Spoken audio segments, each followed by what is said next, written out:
नमस्कार. रेणुका आर्ट समूहाची मी सदस्या सौ वीणा मुळे अभिवाचन करते आहे.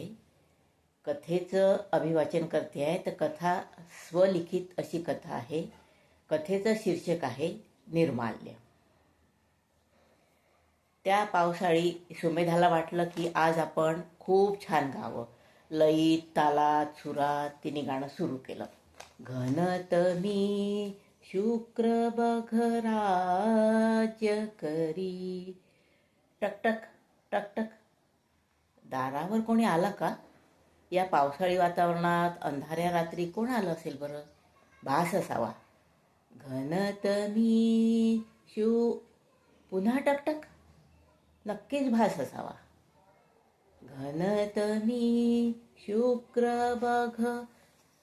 टकटक. कानोसा घ्यायला हवा. पुन्हा टकटक. आता नक्कीच कोणीतरी आलं असावं. हातामध्ये लहानशी पेट्टी मेणबत्ती आणि घाबऱ्या अवस्थेमध्ये सुमेधा दाराजवळ गेली. कडी उघडली. दार किलकिलं केलं. विचारलं, कोण? अगं, मी तुझा मित्र. आत घेतेस ना? तेवढ्यामध्ये लख्ख वीज चमकली आणि तो दिसला. मदन. मदन.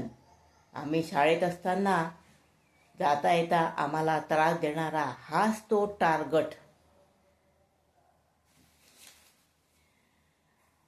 मागल्या वर्षीच माझ्या आईवडील अपघातात गेले आणि मी एकटीच या वाड्यामध्ये राहत होते.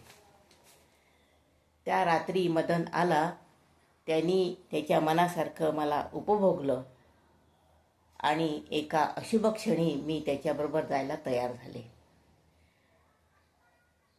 त्याने सांगितलं की मला खूप मोठ्या पगाराची नोकरी आहे, राहायला क्वार्टर आहे. त्या आमिषाला मी भुलले आणि त्याच्यासोबत निघाले. 4 दिवसामध्ये त्यांनी मला भरपूर माझ्या आवडीचे रंगीबेरंगी कपडे खरेदी करून दिले. खायला प्यायला चंगळ होती. मनासोक्त खायला प्यायला दिलं. मी त्याच्याबरोबर 4 दिवस खूपच आनंदात राहिले. पण एक दिवशी त्याच्या फोनवरच्या संभाषणावरून मला लक्षात आलं की काहीतरी गडबड आहे. त्याचा फोन मी पुन्हा पुन्हा ऐकू लागले, कान देऊन ऐकू लागले आणि लक्षात आलं की आपण फसले जात आहोत. मी त्याच्या मागे लकडा लावला. मला माझ्या मावशीकडे नेऊन सोड. मला मावशीकडे नेऊन सोड. सोडतोस ना मला मावशीकडे? एक दिवशी त्याने मग, अगं, मी तुला तुझ्या मावशीकडे नाही सोडणार, मी माझ्या मावशीकडे सोडतो आहे असं त्यांनी मला सांगितलं. आणि त्या रात्री मला त्यांनी त्या वस्तीकडे नेऊन सोडलं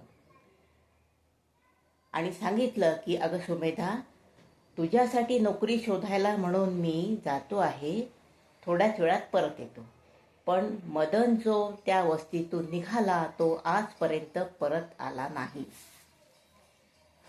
3 वर्ष सरलीत. त्या वस्तीमध्ये रोजच माझी कळी कुस्करली जाऊ लागली. पळून जाण्याचा रोज विचार मनात येई. आत्महत्या करण्याचा सुद्धा विचार मनात आला.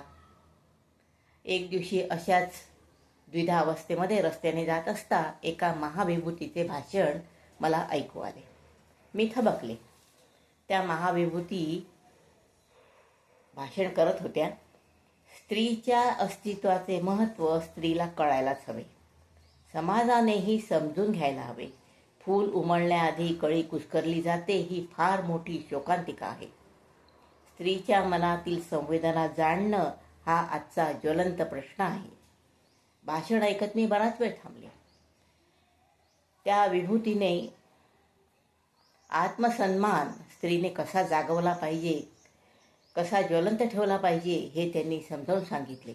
आणखी थोडा वेळ मी तिथे बसले. त्यांनी सांगितलं की उठ वेड्या, तोड बेड्या, हे त्यांचे मी शब्द ऐकले आणि लगेचच उठले. रात्र बरीच झाली होती. वस्तीकडे आले. हाताशी येईल तेवढे 4 कपडे बॅगेमध्ये कोंबले.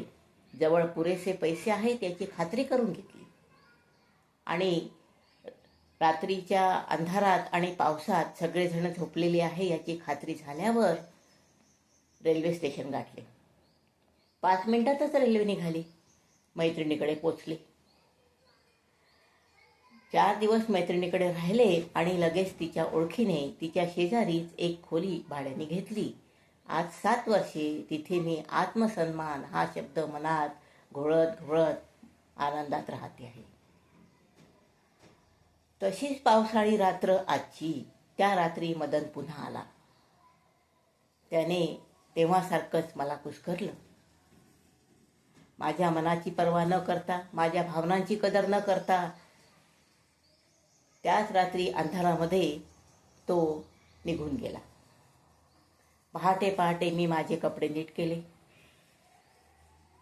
केस नीट केले आणि शेजारच्या मंदिरात गेले. मंदिरात गाभाऱ्यात पाऊल टाकलं. देवासमोर उभे राहिले.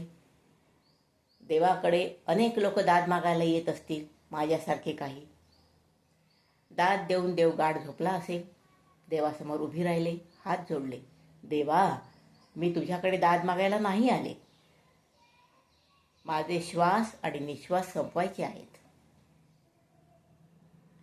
तुझ्या देव्हाऱ्यामध्ये दक्षिणेकडच्या कोपऱ्यामध्ये निर्माल्य सांडलेले आहे. त्या निर्माल्यात मी एक निर्माल्य होऊन पडते रे विधात्या. मी निर्माल्य झाले रे देवा. देवा, त्या निर्माल्यात मीही एक निर्माल्य होऊन पडते रे देवा. निर्माल्य झाले रे मी, निर्माल्य झाले रे मी. धन्यवाद.